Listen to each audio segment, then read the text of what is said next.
Bismillahirrahmanirrahim. Assalamualaikum warahmatullahi wabarakatuh. Perkenalkan, nama saya Muhammad Tegar Suhardi dengan NIM 12120201068. Baik, di sini saya akan menjawab pertanyaan tugas UAS filsafat ilmu. Yang pertama yaitu pertanyaannya, tuliskan dan jelaskan 3 aspek penting dalam filsafat ilmu yang saudara ketahui. Jadi ada 3 aspek filsafat ilmu itu yang saya ketahui ya. Yang pertama yaitu ada ontologi. Nah, ontologi ini yaitu cabang filsafat yang membahas tentang hakikat atau realitas yang ada di dunia ini. Nah, dalam konteks filsafat ilmu, ontologi berkaitan dengan pertanyaan tentang apa yang menjadi objek penelitian ilmu dan apakah objek tersebut benar-benar ada atau hanya sebatas konstruksi manusia belaka. Nah, misalnya dalam bidang biologi, ontologi membahas tentang apakah spesies atau jenis-jenis makhluk hidup itu benar-benar ada secara objektif atau hanya merupakan konstruksi manusia belaka. Terus yang kedua yaitu ada epistemologi. Epistemologi yakni cabang filsafat membahas tentang sumber, metodologi, dan batasan pengetahuan manusia. Dalam konteks filsafat ilmu, epistemologi berkaitan dengan pertanyaan tentang bagaimana kita memperoleh pengetahuan tentang objek-objek yang menjadi fokus penelitian ilmu, dan apakah pengetahuan tersebut dapat dianggap benar atau tidak. Terus misalnya dalam bidang fisika nih, epistemologi membahas tentang bagaimana kita memperoleh pengetahuan tentang fenomena alam yang berkaitan dengan energi dan materi. Terus yang ketiga yaitu aksiologi. Aksiologi ini cabang filsafat yang membahas tentang nilai dan etika. Nah, dalam konteks filsafat ilmunya, aksiologi ini berkaitan dengan pertanyaan yang nilai-nilai apa tentang nilai apa yang seharusnya menjadi panduan dalam aktivitas ilmiah. Serta bagaimana etika dapat diinteraksikan ke dalam praktik ilmiah. Misalnya nih, dalam bidang psikologi, aksiologi membahas tentang bagaimana sih penelitian harus memperlakukan partisipan penelitian dengan menghargai hak-hak asasi manusia dan menimalikan potensi kerugian atau bahaya bagi partisipan penelitian. Nah, terus untuk pertanyaan yang kedua yaitu jelaskan secara sistematik upaya manusia dalam mencari pengetahuan ilmiah. Nah, secara umum, upaya manusia dalam mencari pengetahuan ilmiah dapat dikategorikan ke dalam adalah beberapa tahapan atau langkah. Nah, secara sistematik mengenai upaya-upaya manusia dalam pengetahuan ilmiah ini, yang pertama yaitu ada observasi. Observasi merupakan langkah pertama dalam mencari pengetahuan ilmiah. Dalam tahap ini manusia mengamati fenomena atau objek yang menjadi fokus penelitian. Observasi dapat dilakukan dengan menggunakan alat-alat bantu seperti mikroskop, teleskop, atau peralatan laboratorium yang lainnya gitu. Terus yang kedua yaitu pembentukan hipotesis. Setelah melakukan observasi, manusia dapat membentuk hipotesis. Nah, hipotesis ini adalah pernyataan atau dugaan sementara yang menjelaskan fenomena atau objek yang diamati. Hipotesis harus dapat diuji kebenarannya melalui metode ilmiah dan yang sistematis dan terkontrol. Terus yang ketiga yaitu pengujian hipotesis. Setelah membentuk hipotesis, langkah selanjutnya adalah menguji kebenaran hipotesis tersebut. Pengujian hipotesis dilakukan dengan menggunakan metode ilmiah yang terkontrol, seperti eksperimen atau pengamatan terlebih lanjut. Hasil pengujian hipotesis dapat membantu menentukan apakah hipotesis ini dapat diterima atau ditolak. Terus yang keempat yaitu analisis data. Setelah melakukan pengujian hipotesis tadi, dapat perlu dianalisis untuk mendapatkan kesimpulan yang valid. Analisis dapat dilakukan dengan menggunakan berbagai teknik seperti statistik atau metode kualitatif gitu. Terus yang kelima yaitu penarikan kesimpulan. Setelah melakukan analisis data tadi, manusia dapat menarik kesimpulan dari hasil penelitian yang telah dilakukan. Kesimpulan harus didasarkan pada data yang valid dan dapat dipertanggungjawabkan. Nah, itu yang terakhir, komunikasi hasil penelitian. Langkah terakhir dalam mencari pengetahuan ilmiah ini adalah mengkomunikasikan hasil penelitian kepada masyarakat ilmiah dan masyarakat umum. Komunikasi hasil penelitian dapat dilakukan melalui publikasi ilmiah, konferensi, atau media massa. Tujuan dari komunikasi hasil penelitian adalah agar hasil penelitian digunakan dan dimanfaatkan oleh masyarakat secara luas. Nah, dalam praktiknya, upaya manusia dalam mencari pengetahuan ilmiah seringkali lebih melibatkan iterasi antara langkah-langkah tersebut. Hipotesis dapat berubah setelah hasil pengujian dan analisis dapat memunculkan pertanyaan baru yang memerlukan observasi dan hipotesis yang baru pula. Nah, untuk pertanyaan yang ketiga yaitu tuliskan syarat pengetahuan dapat dikatakan ilmiah.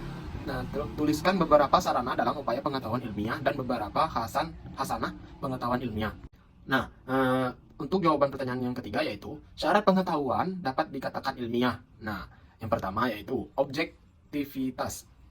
Nah, pengetahuan ilmiah harus didasarkan pada fakta atau data yang dapat diamati atau diukur secara objektif. Hal ini penting untuk meminimalkan bias atau kesalahan dalam pengumpulan dan interpretasi data. Terus yang kedua yaitu empirisisme. Pengetahuan ilmiah harus didasarkan pada pengamatan atau pengujian yang dapat direplikasi oleh orang lain. Hal ini memungkinkan pengetahuan ilmiah untuk diuji kebenarannya dan diterima secara luas oleh masyarakat ilmiah. Terus yang ketiga yaitu verifikabilitas.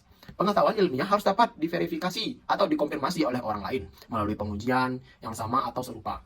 Hal ini penting untuk memastikan kebenaran pengetahuan ilmiah dan mencegah penyebaran informasi yang tidak benar atau tidak dipercaya. Nah, terus ada beberapa nih sarana dalam upaya pengetahuan ilmiah. Yang pertama yaitu pengamatan. Nah, pengamatan ini adalah salah satu cara untuk mengumpulkan data atau fakta mengenai objek yang menjadi fokus penelitian.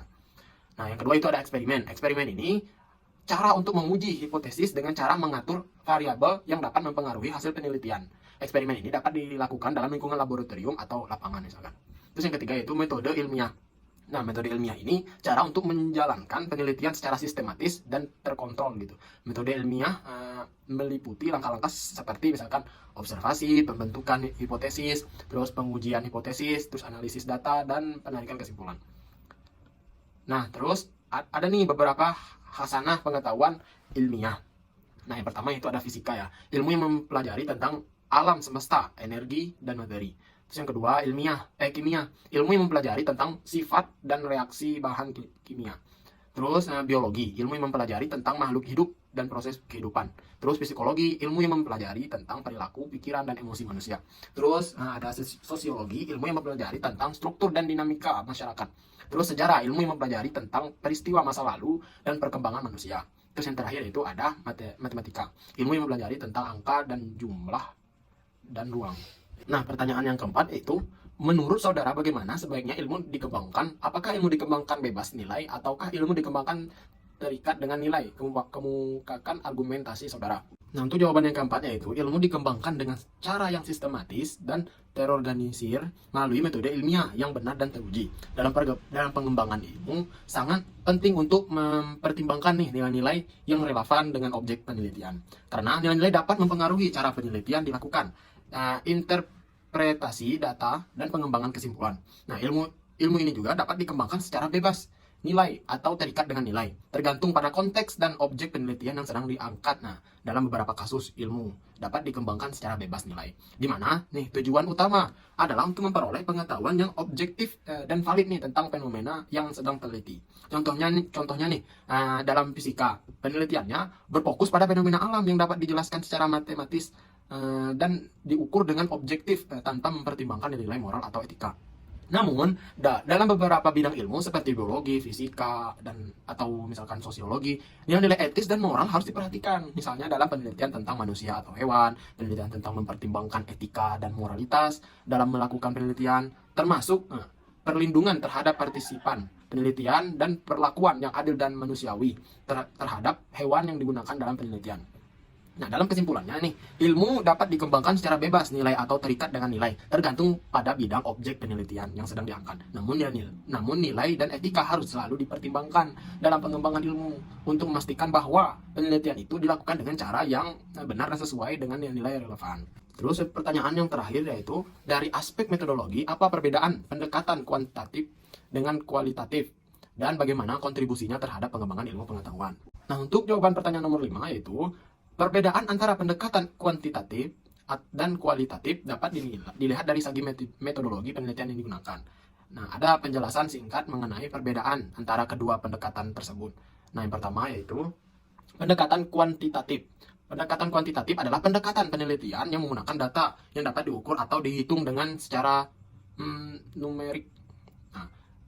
Kontribusi pendekatan kuantitatif terhadap pengembangan ilmu terutama terletak pada kemampuannya untuk menghasilkan data yang dapat diukur secara objektif dan analisis secara sistematis. Pendekatan kuantitatif dapat membantu menguji hipotesis dan mengembangkan teori yang dapat diuji secara empiris sehingga dapat memberikan kontribusi yang signifikan dalam pengembangan ilmu pengetahuan. Terus yang kedua itu ada pendekatan kualitatif. Pendekatan kualitatif ini pendekatan penelitian yang menggunakan data yang bersifat deskriptif dan tidak dapat diukur dengan secara numerik. Metode penelitian kualitatif melibatkan pengumpulan data melalui observasi, wawancara, atau analisis dokumen yang kemudian dianalisis dengan menggunakan teknik analisis kualitatif. Kontribusi pendekatan kualitatif terhadap pengembangan ilmu pengetahuan terutama terletak pada kemampuannya untuk mengali dan memahami fenomena yang kompleks dan sulit diukur secara objektif. Pendekatan kualitatif dapat membantu mengembangkan teori dan pemahaman yang lebih dalam mengenai pengalaman manusia sehingga dapat memberikan kontribusi yang signifikan dalam pengembangan ilmu pengetahuan. Nah, kedua pendekatan tersebut memiliki kelebihan dan kekurangannya masing-masing dan dapat digunakan dalam berbagai bidang ilmu pengetahuan tergantung pada objek dan tujuan penelitiannya. Dalam pengembangan ilmu pengetahuan, kedua pendekatan tersebut dapat saling melengkapi dan membantu untuk menghasilkan pemahaman yang lebih komprehensif mengenai fenomena yang sedang teliti. Nah, mungkin itulah yang dapat saya sampaikan. Wabillahi taufiq wal hidayah. Wassalamualaikum warahmatullahi wabarakatuh.